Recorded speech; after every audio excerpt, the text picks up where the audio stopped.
Hey everyone, Trish Condo from Lepage in Caledon.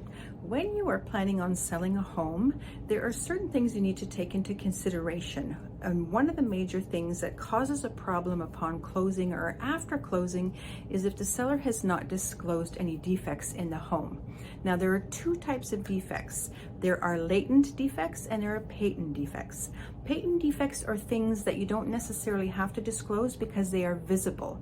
As the buyer is walking through the home, they can see them. For instance, a big scratch down the front fridge door of a stainless steel fridge, or perhaps a window is cracked.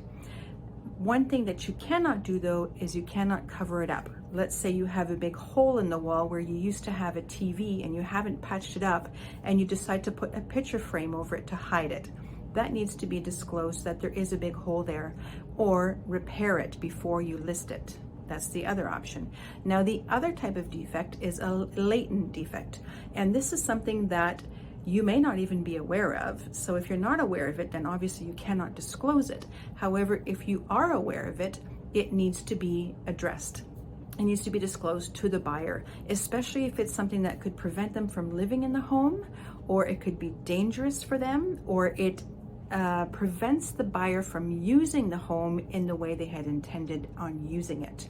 These are things like big foundation cracks, or if your basement floods every spring, or if you have mold in the attic that you haven't dealt with. These are issues that a buyer cannot perhaps see. Sometimes we can smell them, but you don't always know what the problem is. So it has to be something that you are aware of and something that a buyer may not be made aware of. Those are the things that you have to disclose. Otherwise, you could be finding yourself in a lawsuit once they take possession.